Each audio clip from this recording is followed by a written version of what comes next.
এত মজার করে পাস্তা আমি নিজের হাতে রাঁধতে পারবো তা তো আমি ভাবতেও পারি নাই। আজকে কিন্তু আমি পাস্তা রাঁধছি আমার মন মতো করে, কোনো রেসিপি ছাড়া। আমি তো ভাবতেও পারি নাই যে এটা এতটা বেশি মজার হইবে। নাও তাইলে আমার বানানোর রেসিপিটা তোমাকেও একটু দেখাই। প্রথমেই আমি টুকরো করে রাখা মুরগির মাংসের পিসগুলোরে নুন হলুদ মরিচ দিয়ে ভালো করে মাখিয়ে নিতে আসি। ও হ্যাঁ, এতে কিন্তু আমি 1 চামচ তান্দুরি মশলাও দিছি। এখন একটা কড়াইতে কিছু পরিমাণে তেল দিয়ে রসুন কুচি দিয়ে দিলাম। রসুনটা একটু হালকা ভাজা হইলে এখন পেঁয়াজ কুচি দিয়ে দিমু। পেঁয়াজ রসুনটা একটু সময় ভাজে নিয়ে একটা ডিম দিয়ে দিলাম। এখন একটুখানি লবণ দিয়ে ডিমটা লাইটে সাইডে ভালো করে ভাজে নিমু। তোমরা আমার এই রেসিপিটা দেখে ভাবতে পারো এইরকম করে কি কেউ পাস্তা রাঁধতে খায়, কিন্তু বিশ্বাস করো খাইতে এতটা মজার হইছে না, তা যতটা বলবো ততটাই কম হইবে। এখন আমি সেই মশলা মাইকে রাখা মুরগির মাংসের পিসগুলোরও ভালো করে ভাজে নিমু। মাংসগুলো ভাজা হইলে একটা প্লেটে উঠিয়ে নিলাম। আজকে কিন্তু আমি পাস্তায় আলু দিতে আসি। অনেকে আছে আবার আলু দিয়ে খাইতে বেশি পছন্দ করে না, কিন্তু আমি কমু এইভাবে একবার আলু দিয়ে রাঁধতে খাইয়ে দেখো, তোমাকে ধরে অনেক ভালো লাগবে। আলুগুলো একটু সময় ভাজে নিয়ে আমি আলুগুলোরে উড়িয়ে নিমু। এই যে আমার সবকিছু ভাজাভাজির কাজ শেষ, এখন শুধু রান্দার পালা। কিছুদিন আগে মুরগি পুড়িয়ে খাইছিলাম, ওইয়ের কিছুটা তান্দুরি মশলা রয়ে গেছে,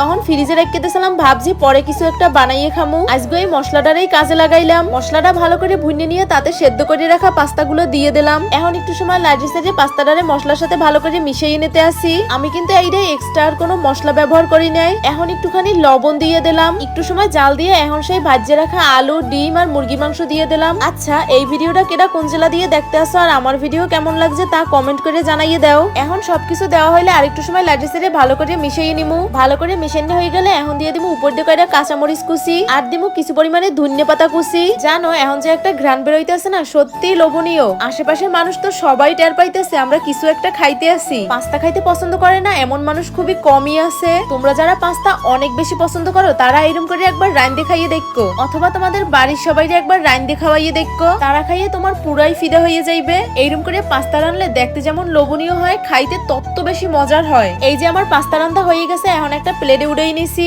বিশ্বাস করো এখন এডিট করতে যাই আমার আবার খাইতে ইচ্ছে করতে আছে। এইটা দেখে তো আমি পুরাই অবাক। দেখো দেখতে কতটা সুন্দর হয়েছে আর খাইতে কিন্তু অনেক মজার হয়েছে। আমি কিন্তু ভাবতেও পারি না এইরকম করে পাস্তা রান্নলে এতটা মজার হইবে। আমি একটু টমেটো সস নিয়ে নিতে আসি, তবে সস না দিয়ে খাইতেও এটা অনেক মজার, আর সস দিয়ে খাইতে তো এটা আরো বেশি মজার। আচ্ছা, আমার ভিডিও তোমাকে ধরে কেমন লাগে কমেন্ট করে জানাইয়ে দিও। আর হ্যাঁ, ভালো লাগলে অবশ্যই ফলো দিয়ে পাশে থাকো। দেখা হইবে আবার নতুন কোনো ভিডিওতে। Bye bye.